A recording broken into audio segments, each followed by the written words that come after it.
Wala na paligoy-ligoy, limitado kami. Ma'am, pinatigil na po ang distribution ng 20 pesos na bigas. Ano sa tingin nyo naging sunod? Hindi kaya ito dahil sa sinabi nyo nga po na very untimely siya for the, rather, timely for the election. Parang ginawa siya pang-election sa election. Oh, yes, ma'am. Kaya nga ako nakaitim ngayon, araw na ito sa kampanya namin dahil nalulungkot talaga ako. Naglulungsa ako kasi pinaglalaruan yung mga tao na walang-wala. Pinaglalaruan yung mga mahihirap na hindi lang isang beses, hindi lang dalawa, paulit-ulit na sinasamantala yung desperation, hunger, and poverty sa ating bayan. So yung pagpapatigil, ma'am, sa tingin mo, isa na rin ito doon sa nag-hit sila doon sa sinabi nyo na ginagamit lang ito para sa eleksyon? Malamang, ma'am, kasi hindi nila kaya talaga yan ibigay ng totoo yung 20 pesos ang kilo ng bigas. Kaya nila napatigil yan, kaya nila tinigil yan kasi alam nila na hindi talaga nila kaya ibenta. Sinubukan nila mag-promise na naman ulit na alam nilang hindi nila kaya ibigay. Ma'am, sorry, parehat lang kami sa sinabi ni Yusek Claire Castro na wala na raw aasahan na anything nice word from the Vice President, especially when it comes to BBM at saka sa administration. Your reaction? Yes, ma'am. Opo. Ganun din naman sa kanya, ma'am eh. Sumasagot lang naman ako sa kanya. Hindi ako tao na kilala na unang nakikipag-away. Lagi ako ay sumasagot lang. At sinabi ko na yan dati, sabi ko, ano pa bang na-expect natin sa pinsan ni Franz Castro na si Claire Castro? Parang ano lang yan, mami, parang sinasabi nila sa computer, garbage in, garbage out. So, pumapasok sa kanya, basura. Lumalabas din sa bibig niya, basura lang. Okay, next question, Marian. Ma'am, maganda lang po sa ICC po, yung defense lawyers po nag-formally challenge na po nila yung jurisdiction ng ICC po sa pag-arrest po yung PRD for alleged crimes against humanity. They are appealing po na yung nga for immediate release and in-nullify po yung kaso. What's your comment on that? And nagkakausap niyo po si PRD? Napag-usapan yan noon ilang beses yung jurisdiction issue at ngayon ay nakalagay na officially sa ICC website yung pagbabasura ng kaso dahil sa kawalan ng jurisdiction ng ICC at sa immediate release ni Pangulong Duterte. Ma'am, yes. Nakakapagpapos niyo na nito sa Pangulong? Wala pa. Hindi pa siya. Ang huling tawag niya sa akin, ano ba ngayon? Friday. Ang huling tawag niya sa akin, Tuesday. Follow up ko lang po yung kinatisol nito. Attorney Claire Castro. Una, sinabi na po ni Franz Castro na hindi daw niya kumagana sa Attorney Claire. Pero sinabi po ni Attorney Claire na sana raw po i-level up niyo ang pakikipag-argumento kasi sa rason datos sa datos. Hindi po yung pamumulitika ang excuse. Okay. Oo. Dapat sinasabi niya yan na sa sarili niya kasi siya yung unang-una na mumulitika gamit ang opisina ng Office of the President. Nakakahiya sa buong mundo na ganyan yung nagsasalita para sa opisina ng Pangulo. At ano ba yung sinabi niya isa? Sana i-level up niyo raw po ang pakikipag-argumento kasi sa rason datos sa datos. Siya din, dapat niya sabihin sa sarili niya, dapat siya pumunta sa harap ng salamin at sabihin niya yan na ngayong araw na ito ay hindi na ako aatake sa mga kalaban ng aking boss at ang sasabihin ko lang ay ang mga ginagawa ng aking boss para sa bayan. Apparently, wala kasing ginagawa yung CBBM para sa ating bayan. Kaya wala din masabi yung tagapagsalita. So sabi ko nga, garbage in, garbage out. Okay.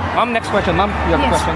VP Sara, what can you tell us about the meeting de Avance today led by Kimer Olaso with your presence here in Zamboanga City?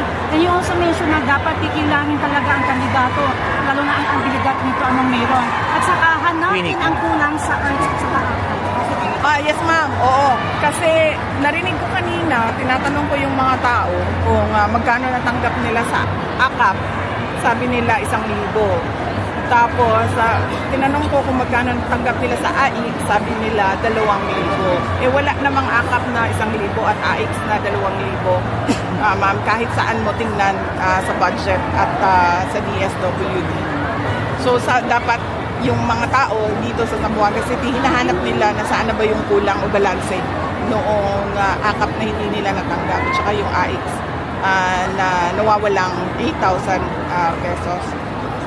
At what can you tell about Team Zamboanga in Zamboanga City? Mention na kailangan tigilanin talaga ang abilidad ng isang kandidato. Opo, hindi ako kandidato ngayong eleksyon na ito, kaya minabuti ko na tumulong sa bayan sa pamamagitan sa pagpapaalala sa ating mga botante, sa ating lahat, kung ano ba yung mga mali natin lagi kapag dumadating ang halalan.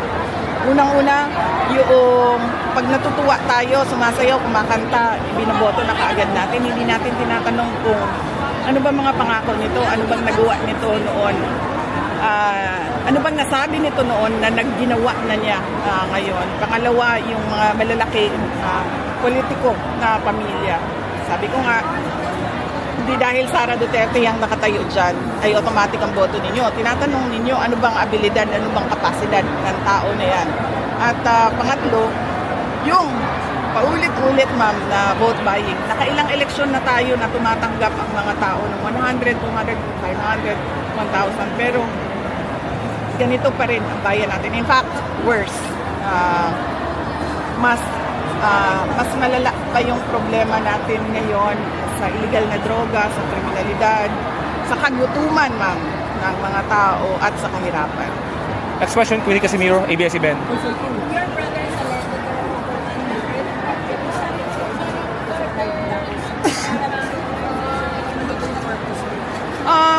Hindi ko alam, ma'am, kung anong purpose nila. Pwede lang ako manghula kung ano yung purpose nila. Ang purpose nila, ma'am, is maggulo sa election namin sa Davao City. Okay, Alex. Ang mga sabi mag-rate sa bahay niyo? Hindi ako nagsabi na merong mag-raid. Sabi ko nga, pwede lang ako manghula kung bakit dumating yung mga SAC at mga CIDG personnel. Dahil malapit na ang eleksyon, malamang para manggulo. Okay, last question, Alex. Times of London. Alex from the Times of London. Are you confident, Madam Vice President, you'll get the votes you need in the Senate for the impeachment trial?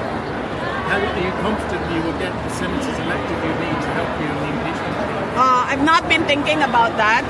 I leave it up to the lawyers to prepare for the impeachment.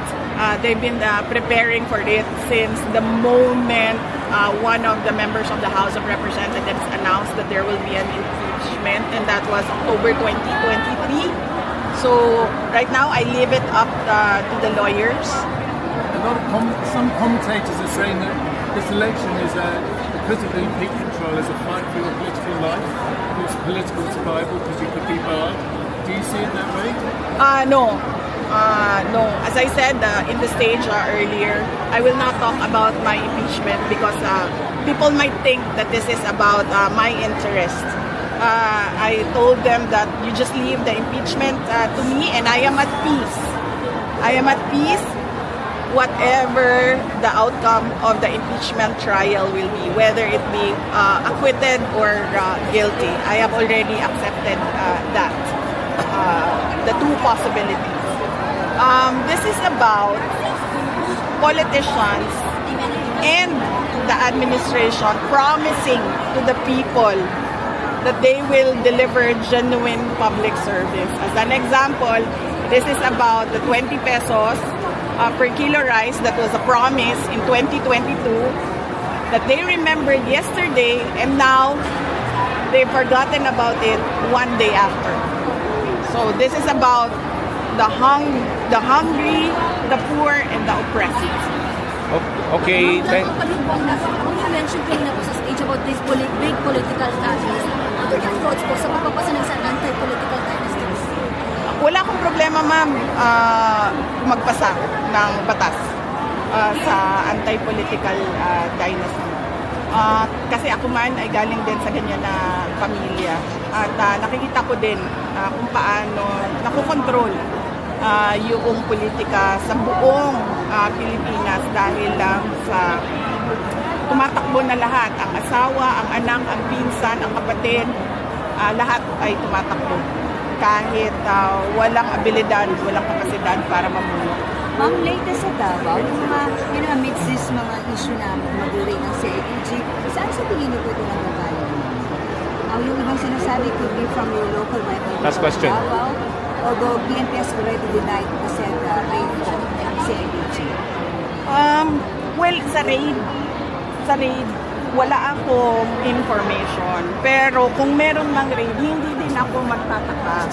Dahil nakita naman natin kung paano ang pulis sumasali sa partisan political activity. In fact, pagdating natin sa impeachment, napakita namin lahat ng ginawa ng PNP sa akin with pictures, with witnesses, with evidence na ginagamit ang Philippine National Police sa politika. So, hindi ako magtataka.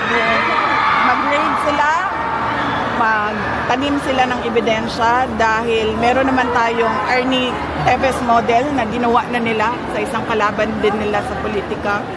Ni-raid, tinaniman, buti na lang merong nakatagong CCTV si Arnie, so nakita niya talaga kung paano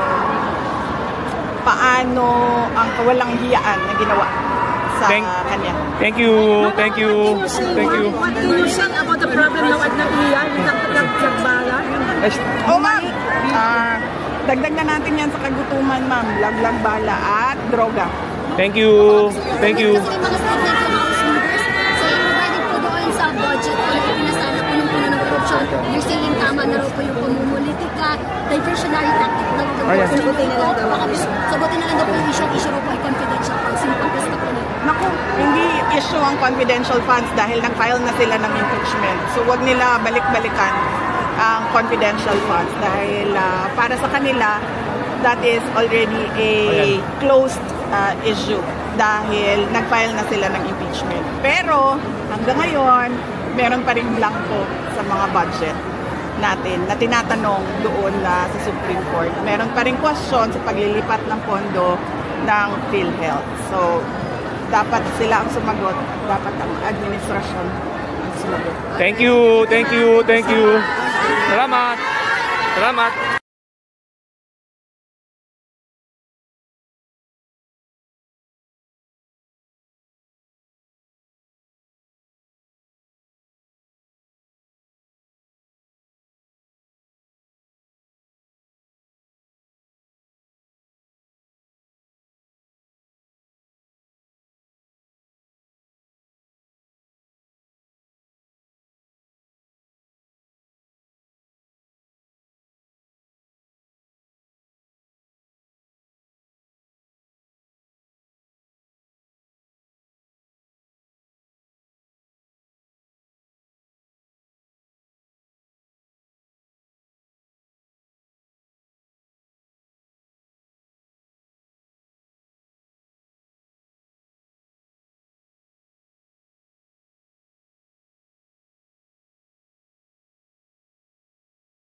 nagsasabing papalitan umano si House Speaker Martin Romualdez. May informasyon ka na po ba rito? And your reaction po? Wala akong information. Wala akong information na magpapalit kay House Speaker Romualdez. I don't think that is relevant right now dahil the damage has been done. Laki na ng pagkakamali at korupsyon na ginawa nila sa budget natin. So palitan man natin si House Speaker Romualdez, hindi na natin makabalik yung pera na wala dahil sa korupsyon. Brian, next question. Maybe may preliminary investigation sa kaso. Bakit tayo kailangan ng NBID? May schedule na, ma'am. Schedule ng preliminary. May 9 and 16 na dalawa ka ba? Yes, nagkausap na kami ng aking abogado with regard to sa counter affidavit. Natapos na lang namin. At mag-appear ako dahil kailangan ko mag-vote. Bibi! In order na yun.